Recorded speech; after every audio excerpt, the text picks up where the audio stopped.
Magandang araw sa lahat.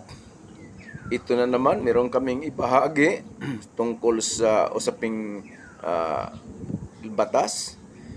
Itong Limbas, Marangal Eagles Club of the Eastern Rizal Region 2. Kahapon, June 12, 2025, may nakausap kami tungkol sa isang suliranin tungkol sa commercial space. Ang biktima rito ay siya ang may-ari ng commercial space, 4 ito.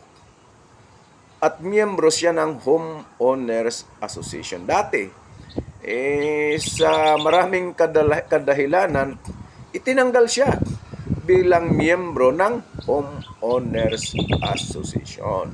Okay, nung tinanggal na siya bilang miyembro ng Homeowners Association, itong presidente ng kanilang association ay siya na ang nangungulikta ng renta ng commercial space niya. Bakit ganon? Hindi sa iyong building, Madam President, babae daw yung presidente. Bakit ka mangungulikta? Hindi naman sa'yo. Kaya dumulog sa amin ito, mga siguro nung February pa, itong 2025. At kahapon, yun nga, nagkita muli, maganda yung balita. Dahil yung nangungupahan na 4, sila'y nagising na bakit nga doon kami magbabayad ng renta sa presidente ng Homeowners Association? Hindi naman siyang may-ari ng building na to. Kaya sa ngayon, doon na sila nagbabayad sa may-ari ng building. So yun ang ibinalita sa amin kahapon. Sabi ko, parang nanalo ka na ng kaso. Hindi pa nakarating sa hukuman, napanalo mo na.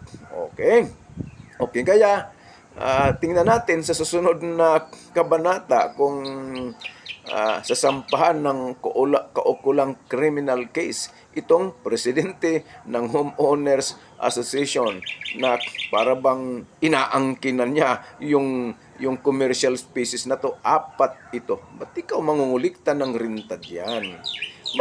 Marami talaga sa bansa natin na yung mga opisyal ng Homeowners Association tulad nito, presidente raw siya ng Homeowners Association. Anong karapatan mong ikaw ang mangulikta ng renta ng commercial spaces na yan? Oo nga, hindi na nga siya miyembro ng Homeowners Association. Tinanggal nyo. So what kung hindi na miyembro? Ibig sabihin, ikaw na ang may-ari ng 4 na commercial spaces na to. Medyo gumalang tayo sa property rights ng ibang tao tulad nito. Okay, ito'y handog na naman ng The Fraternal Order of Eagles, Philippine Eagles, sa pamamagitan ng Limbas Marangal Eagles Club of the Eastern Rizal Region 2. Maraming salamat at magandang araw sa lahat.